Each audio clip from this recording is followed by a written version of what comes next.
Kate, have I told you before about how I sometimes enter the bathroom and then immediately leave? Have I told you about this? Are you aware of the... Your delay leaves me too much time to my imagination. I don't believe you've told me about when you go to the bathroom and then when you leave.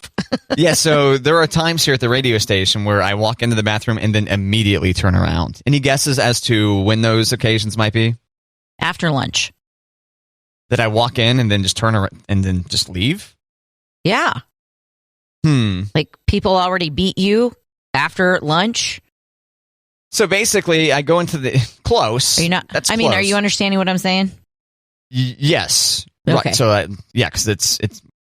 No, you're on the right track. Okay, okay. Basically, yeah, if I walk into the restroom and someone is using the stall, regardless of whether I need to use the stall, I feel like I'm regular enough that I don't need to be a stall at work kind of guy. Anyway, if someone's sitting there, if I see the shoes, I just turn around and leave. You vamoose. I do not want to be standing, 2 feet from someone who's trying to do their business, Okay. Sometimes I get stage fright. And okay.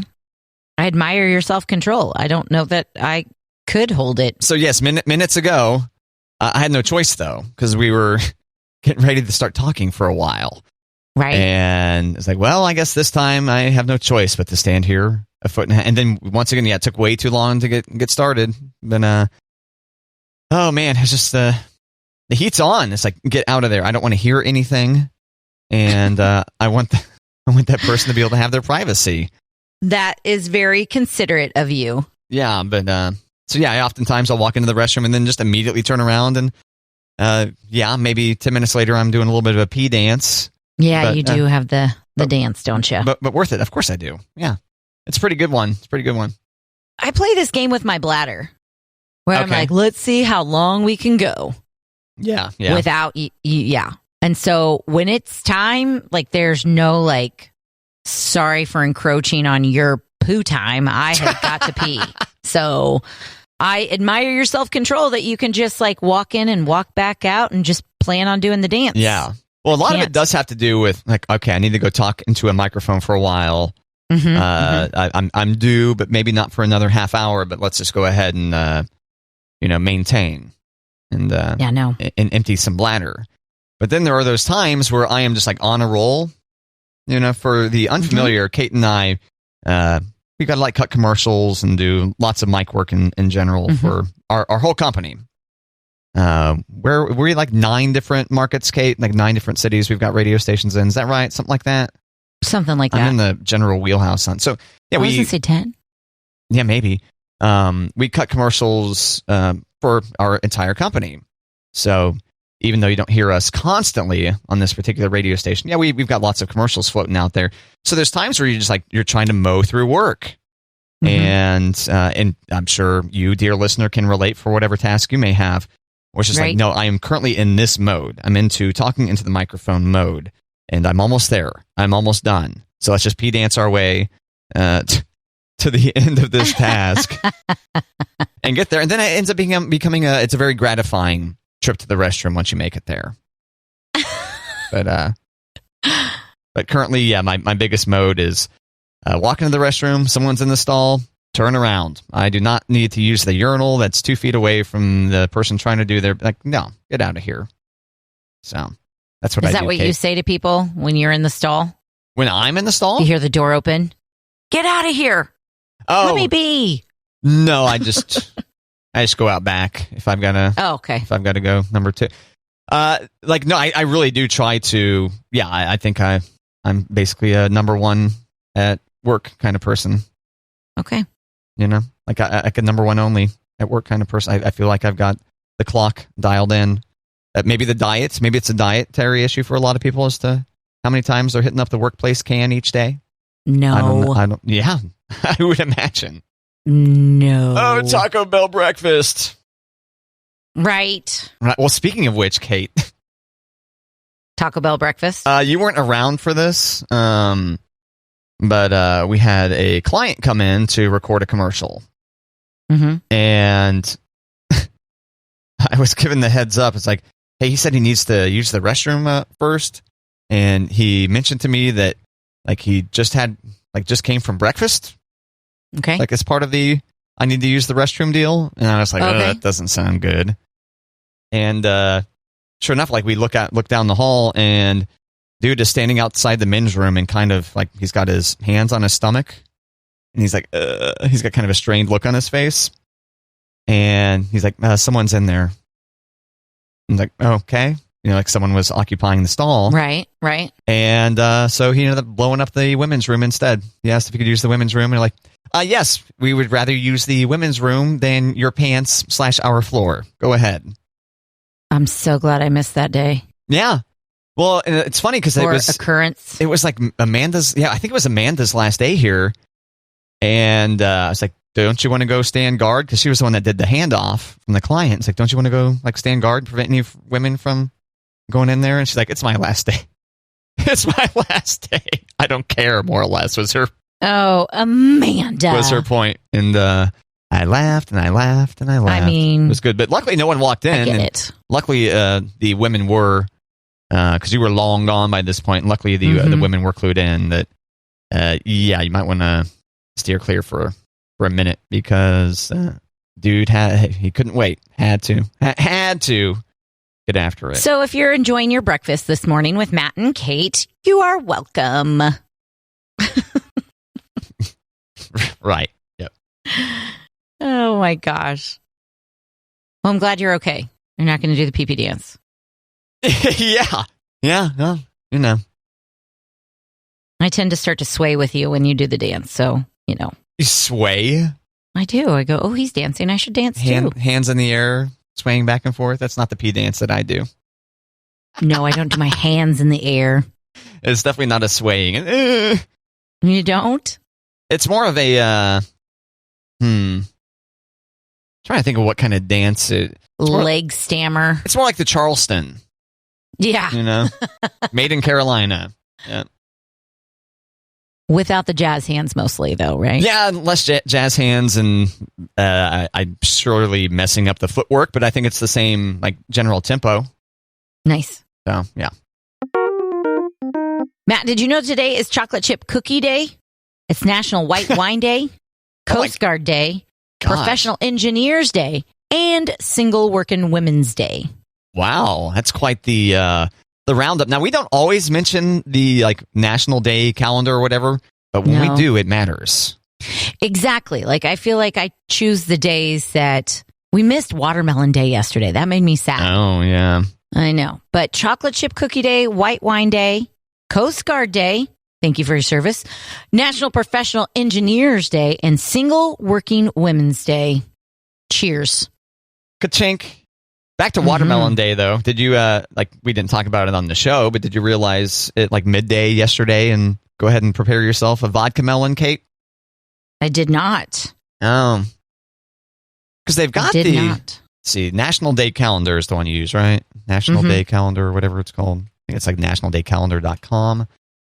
Going there now to see, like, let's see, because they oftentimes say, here's how you celebrate National Watermelon Day.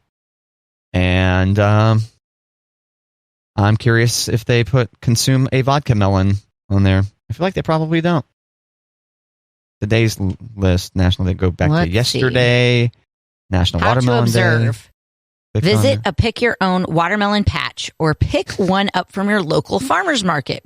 Then slice it up, invite the neighborhood over to share, make a fruit salad or cut it into wedges. What are your favorite watermelon memories? Try these other fun ways to celebrate too.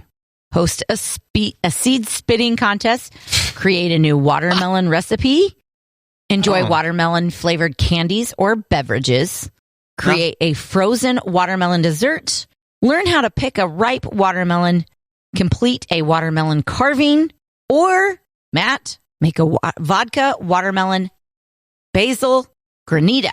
Oh, okay. Now, I did see yesterday a recipe to make watermelon popsicles with Sriracha. I watched the video.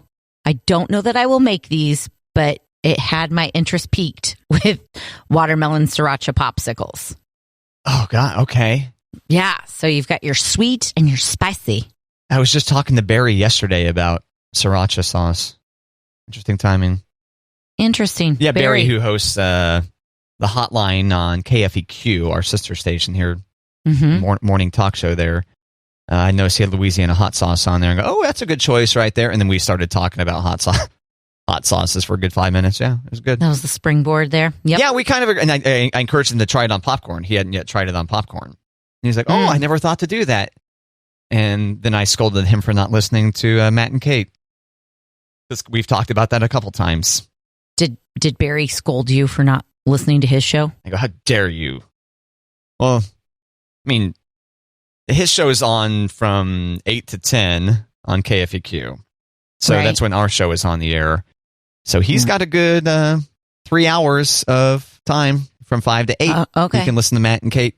But we're occupied. Okay. And I'm not rolling tape on his show. I guess I could roll tape on his show, but nope, not going to do it.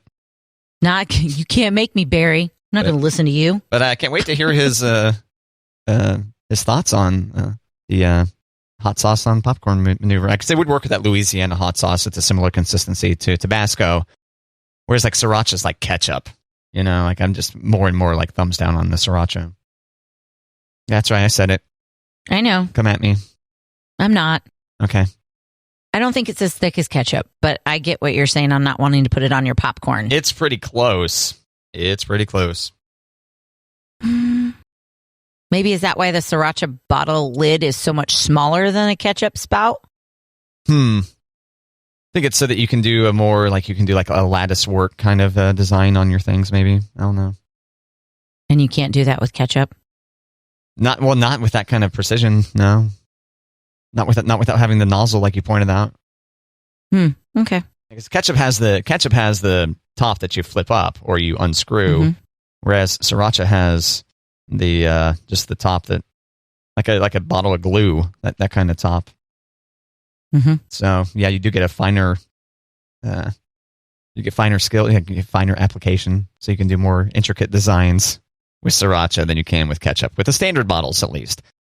If you go to a restaurant and they've got like the classic red and yellow bottles that are manually filled with ketchup or mustard, that's closer. You'd be able to get that's closer. That would, you'd be able to do more intricate design with that kind of ketchup bottle.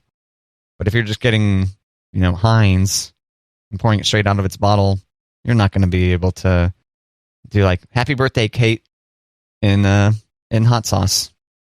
I mean, is that how you always or in ketchup apply hot sauce in lattice? Every shapes? Time I put hot sauce down, I try to spell out "Happy Birthday, Kate." Well, I don't blame you, because I celebrate your birthday all year long, Kate. So does my mom. Does she? I remind her, "Hey, Mom, you're welcome." You're welcome. I'm doing great work over here.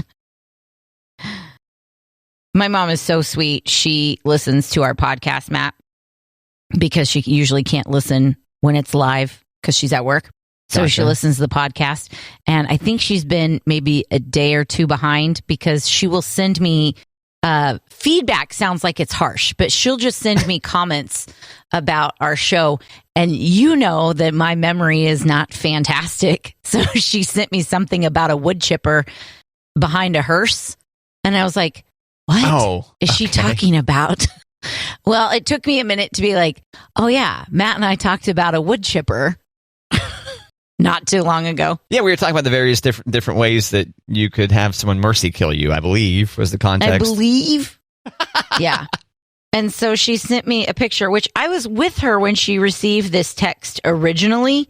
So I had seen it, and my first thought was like, Mom, I've seen this before. But then it occurred to me, she sent it really early in the morning. I was already awake, but she sent it, and I'm like, oh, she's listening. That's why she sent it. But it's a hearse with a wood chipper behind it, and the caption says, apparently there's a third option between burial and cremation. There it is. And it's a wood chipper. Yeah, so I had to think about it and be like, oh, she's talking about the show. Okay, thanks, Mom. Yeah, it's funny you mentioned that, but since we talked about that, and I kind of spaced on this too, a friend of mine was talking about how his wife doesn't like the idea of being buried in the casket because she's claustrophobic. Yeah. Yeah, me too. Have you heard that before, being from a funeral family? People like saying, oh no, claustrophobia? I don't know about hearing it from other people. It is a direct fear of mine. And I also think about cremation and sending. I'm not judging cremation. I think that, no, I think it's a good idea. I mean, like, we're going to run out of space to bury people, right? We've got to cremate people. I just don't want my rotting corpse in the earth, but go on. I don't want to send my loved one into a fiery furnace or myself as a claustrophobic person, even though I'll be dead. It won't matter in a box or in a cardboard box that gets burned up. Right. But it both gives me like both options. I'm like, that's it? That's all we got? Either one or the other? Either worm food or ashes? Come on. So the claustrophobia in me goes, I don't want to do either. But it won't be up to me. You want to be thrown thrown to the side of the road and have turkey vultures pick at you for a while? That's an option. I'm maybe more like a Viking funeral, less fire. Oh, okay. Maybe just send me out to sea and let the elements take care of me. Oh, not light you on fire? No? Yeah. Yeah, because a traditional Viking funeral is you put the person on the little miniature boat, and then, you light the thing on fire, and then push them out to sea. You don't light it on fire and push it on. You push them out to sea, and then you send the fiery arrow. Is that what you do? Their boat. Is that the correct way to do that? Okay. I think that's the Hollywood version of it. Well, I've been doing it wrong all these years. Gosh, get it right, Matt. Maybe if you push me out to sea, and instead of setting me on fire and letting me be out there instead of turkey vultures for like the other scavengers, birds near the water, maybe you just put like a small hole in the boat. Okay. So that eventually I'll just sink. Oh, all right. And then I'll be fish food. But you won't. You'll float. We'll need to weight me down. You haven't watched nearly. We've talked before about how you're deficient in your mob film watching. I am. Yeah, if you want to sink a body, you're gonna have to work a lot harder than that. I think I'd rather be fish food. You've got to start watching The Sopranos. Yep. No, you can't make me. Such a great series, Kate. It's not just about murdering people and sinking their bodies. There's other moments. Oh gosh, Matt. So last night my girls, I lost a bet, so they slept in bed with me. Oh, okay. I wanted to read before I went to bed, so I'm reading my book, and Finn is my oldest, and she's next to me, and she's like, "Can I read this book with you?" And I said, "Oh, no. You need to go to sleep." And she's like, "Well, can I read it with you tomorrow?" And I said, "No, it's not really appropriate." And she goes, "Why? And I said, "There's a lot of violence." And she goes, "Oh." And she goes, "What's violence?" And I said, like fighting and murder, and she goes, "Oh." Like she just had this huge realization. And I go, "Mom, why do you say it like that?" She was like, "Well, I was filling out one of those BuzzFeed quizzes, and they asked me if I was funny, silly, violent, or something. I think I pushed violent." I was like, "Oh my gosh." Did she explain why she chose? Or what she thought violence was? Yeah, no. Yeah, okay. But just watching her eyes and seeing like the wheels turning in her head, like, oh, yeah, I don't murder people. I don't. Well, that's nice. That's good to know. She was it was so sweet. "Can I read your book?" "No, it's got violence. Too much violence." Which makes me think of Gilda Radner. You remember her on Saturday Night Live when she talked about that character on Weekend Update, and she's like, not enough, or there's too much sax and violins on television. Too much sax and violins. And then like I think it's Chevy Chase corrects her, and she goes, "Never mind." Instead of sex and violence. Right. Sax and violin, like violin, like a thing you play. Yeah. Like that instrument. Yeah. Never mind. No, I believe I wasn't born when Gilda Radner was on SNL. But I do remember seeing... I don't think I was either. God. Yeah, we've got... Throw me under that bus. We're 6 months apart. But yeah, you see those classic clips. The world was robbed. Yeah, she was great. She was so funny. Yeah. Died 1989. Yeah. So we were alive, but only 42 years old. Mm-hmm. Ovarian cancer? Let's see. Illness. Cancer. Remission. Yeah. Mm. Maintenance chemotherapy treatment to prolong her remission. 3 months later, she learned the cancer had returned. Man. Womp womp. Yeah, that's better than... yeah, womp womp. Good job, Kate. Sorry. I mean, it made sense. She's a comedian. Well, it made sense that... Oh, yeah, the womp womp did? Okay. Yeah. I thought you were going to say it made sense that she died. She's a comedian. I was like, well, she's supposed to die of an overdose. That's how she's supposed to die if that's the case. Oh, yeah. OD and die is typically how one goes if they're... especially, especially like with SNL, right? Fast-paced life. And Chris Farley. Jim Belushi. Yeah, Belushi. Who else? Shirley. Phil Hartman was murdered, so that wasn't drugs. Close enough. His wife was on drugs. Was she? I thought she was just unstable. I think she was on psychiatric meds and not taking them regularly. Well, that's different. Like getting a prescription drug from a psychiatrist and not taking your meds is different than doing hardcore drugs and ODing and dying. It is, but it doesn't put you in your right spot that you kill your husband and then kill yourself. When you said she was crazy, and I think she really was crazy. I did not say she was crazy. I did not say you did. How? You just did. You said, wasn't she just crazy? Oh, okay. Maybe I did. I don't know. Check the tape. Hey, this is a good opportunity to remind the listener that, much like you mentioned earlier, Kate, there is a Matt and Kate podcast, and it's free in your podcast player of choice. Oh, we got them into all of them. And if you find one that it's not in, tell me, and I'll be very disappointed in myself, but I'm fairly certain we got them all covered. I think they're all there, Mr. Perfectionist. I think they're all there. And then you can go to k21055.com and listen there as well. Yeah. And if you need a double dose of Matt and Kate, like, oh, I loved that show so much, I'm going to listen to it again. There we are. Right. Well, I recommend listening to the podcast in one ear and listening to the KJ1055 live broadcast in the other. Yeah. I think you're the only person who could do that in the world. No, there's no way I could do that. In fact, I can't really listen to, like, if I'm going to listen to like an audiobook or a podcast that goes for a long time, it's just impossible for me to do most tasks. Like, I mean, outside of like driving or walking or cooking or something like that. Okay. Like reading is pretty much impossible while listening to spoken word content at the same time. For example, I'm with you. So listening to spoken word content 1 year. Yeah. We had more instrumental songs on KJ1055. It'd be a little bit easier. But like we mentioned before, we're really not anywhere close to becoming a classical music station. Well, not even classical music. I was just picturing like the playlist that we have, only instrumental. Oh, instrumental versions of, yeah. I was like, oh, is this Deja Vu or what is this? Right. Nope, It's Peaches. Could be. Yep. All right, so earlier we were talking about the National Day calendar, and you rattled off the days that today was or is. Yes. Did you want to talk about those in any further depth? I mean, we kind of got derailed talking about how yesterday was Watermelon Day and how one of should have... Well, first off, Watermelon Day, you cut a hole. Like, clearly, the first thing they should have mentioned was cut a hole in a watermelon about an inch in diameter, and then plug it with a bottle of vodka.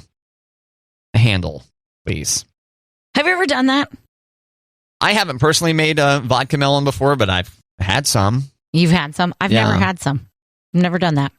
We've always talked about it, but nope. Yeah, I think that's how it works, is you cut the hole in the watermelon, you plug it with a bottle of vodka, and I'm not sure if like a hole, like if you really want to use a handle or if you're just going to use like a 750 or whatever. Plug that up, and then you just let it slowly get absorbed into the watermelon with the rest of the water, and there you go, getting drunk on watermelon because, okay, why not? How long do you leave I don't know. The bottle, okay, before you slice it? You don't know? Overnight? Before you slice, I think you, like, once the bottle is depleted, you can go ahead and consume the watermelon. Like, you don't need to wait an additional amount of time. I think basically once the bottle of vodka has emptied itself into the watermelon, it's good to eat. But once again, I've never actually made a vodka melon. I've only consumed it So, Okay. I have heard that if you do tequila with your watermelon and then you sprinkle salt on your watermelon slices, it tastes like a watermelon margarita.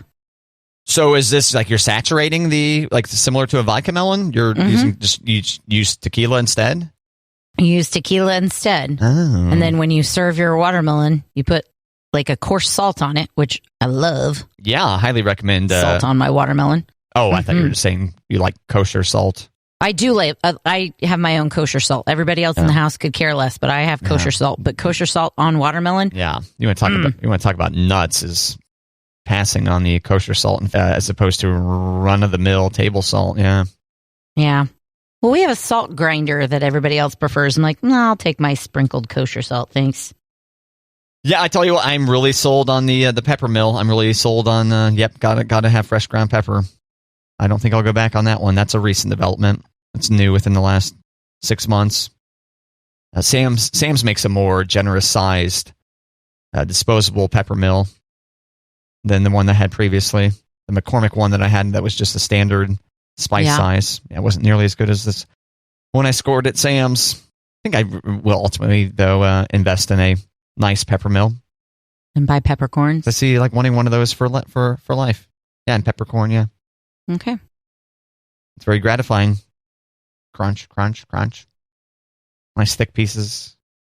Pepper. Man, I'm getting hungry for pepper, Kate. Yeah. I'm never hungry for pepper. Yeah, me neither. It just seemed like something to say. Yeah, that's a lot of pepper. But I do enjoy pepper on things, yeah. Yep. I'm new to pepper, and I'm still only like just a little bit. That just blows my mind that you're not into pepper. No. Salt all the way. You've got so many like just little food things. You've got so many little food things. I'm sorry, says the guy who eats one meal a day, the same thing every day. I don't want to hear about my food things. Okay. I got good food things. I consider myself an omnivore. I think I eat most anything, but you're right. Monday through Friday, pretty boring. Yeah. Eggs, vegetables. That's pretty much it. Just kidding. Hey, you were just at the bar not too long ago seeing some friends, right? You went out? Yeah, the other night, yeah. Have you ever heard of angel shots? Angel shots? Angel shots? I have not. No, we just had some beers. Okay. So, angel shots. I saw this on, I think it was BuzzFeed. And Demi Lovato posted this on her Instagram. Yeah. I thought she was California sober. I hope this is a non-alcoholic shot she's plugging. It is. Oh, it's a sign. It's a sign in a women's bathroom. So-and-so's Bar and Grill. Are you on a date that's not going well? If your date is not who they said they were in their profile, if you feel unsafe or even a bit weird, if something is or someone is bothering you or making you feel uncomfortable, here's where they are there to help. Ask your server or the bartender for an angel shot. Now, if you ask for an angel shot, let me blow it up because I can't see that. This is one particular bar, restaurant advertising this in their restroom, like the women's restroom? In their restroom, but it is catching on with bartenders nationwide. Oh, okay. And I think it should, okay? And so I hope that bartenders who are listening are like, oh, we should definitely put this in our bar as well.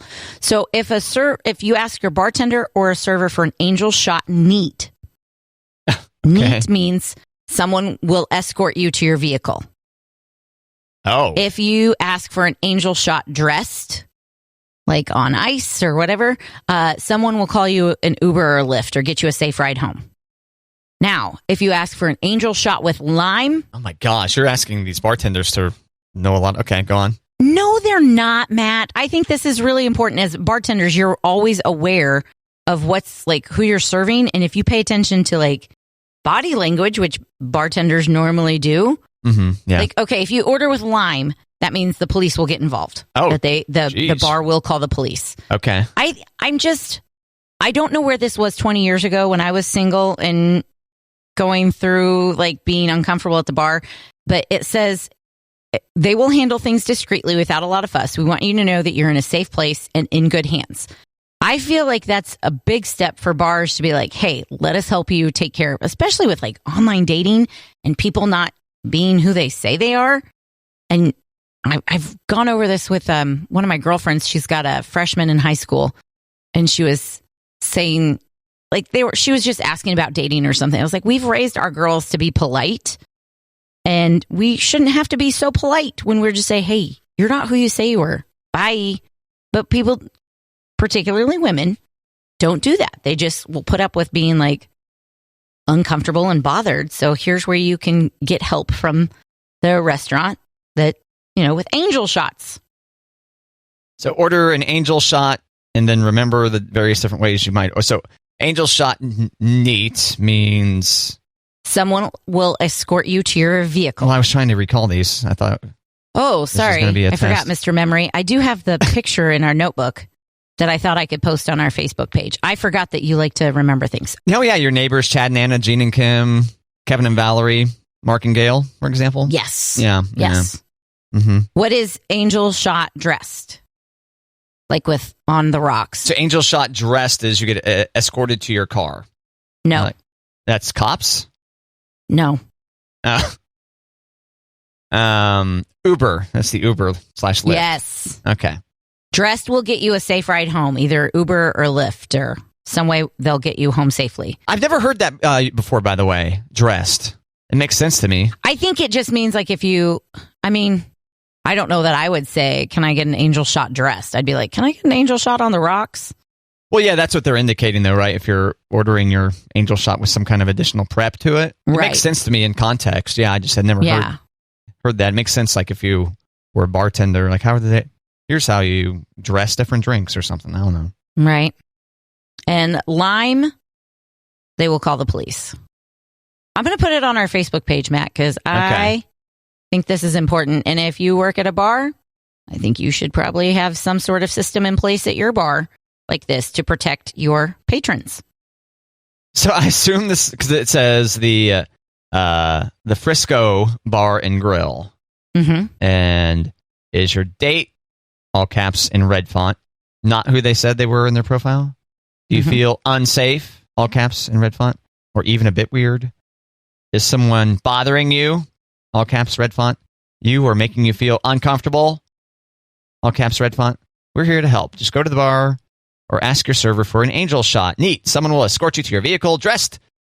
Someone will call you an Uber or Lyft with lime. We'll call the local police. And then the fine print, we will handle things discreetly and without a lot of fuss. Parentheses, we want you to know that you are in a safe place and in good hands. They didn't punctuate this parentheses appropriately, but other than that, yeah, it's a... I think you're such a dude right now that's never had to worry about these things, Matt, because you were talking about date being red in all caps, but you didn't mention angel shot being blue in all caps. Oh. And you're picking out punctuation here instead of going like, okay, let's keep people safe. You've never had to worry about these things, have you? No, I mean, have you ever been on a date where you're not feeling comfortable? Okay, that's fair. Maybe not like safety, though. Right. I think we've all been on dates where we're uncomfortable, but maybe not like safely uncomfortable. I've been to a bar before and been like, yeah, get out of here. But yeah, not due to that, no. No. I've never felt threatened by a woman, no. Not in that particular way, at least. Right. I just think, I don't know, you're pointing out the punctuation and not like the point of this. Because if you're in the bathroom reading this, you're like, ugh, I can't trust the Frisco Bar. They didn't put a period at the end of that sentence in the parentheses. No, so how can I trust them with my safety if I don't trust their grammar? No, so that parenthetical needs to be at the end of the, we will handle things discreetly and without a lot of fuss. That parentheses should be in front of that period.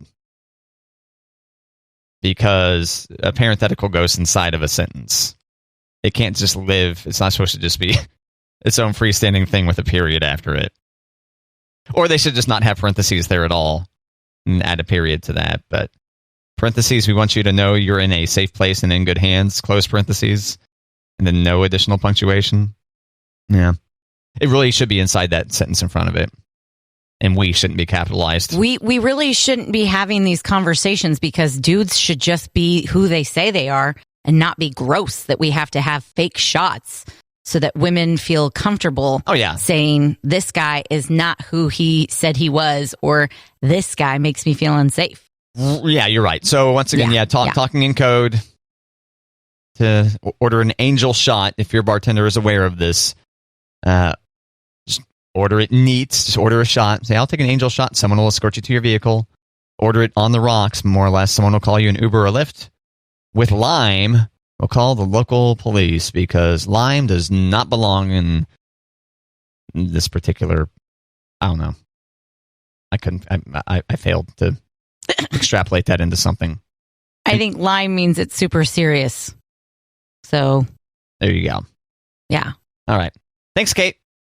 You're welcome. I'm going to post that on our Facebook page. All right. Matt and Kate on Facebook. So many ways to consume Matt and Kate. You've got KJO 1055 on air. Big 100,000 watt transmitter we got. 1,000 foot, whoop, whoop. 1,000 feet in the air that antenna is. Way up there. It's dizzying, by the way, Kate. You got to get out there and be at the bottom of it sometime and look up and go, whoa. That's a very tall stick there. And then you've got KJO1055.com and the KJO app, so you can listen anywhere you got the internet, which is most places worth being. You got Matt and What Kate. is it, except for South Korea? No, North Korea. North Korea. Okay. Then. Yeah, the crutch I typically use on that is you can listen anywhere around the world except for North Korea and other brutal dictatorships with bad internet, or whatever. I don't always deliver it that particular way. I don't think you do. No, and then there's Matt and Kate in your podcast player of choice. Matt and Kate on Facebook. Oh my God, Kate. So many ways to consume us. It's like, well, which way should I do it today? Right? Am I right? Take turns. Yeah, there you go. Tell a friend. Phone a friend. Yeah, you really should tell all of your friends that Matt and Kate is the thing to listen to. Come on. What are you doing? You know you want to. What are you doing over there? Get out there and tell them. Okay. Thanks.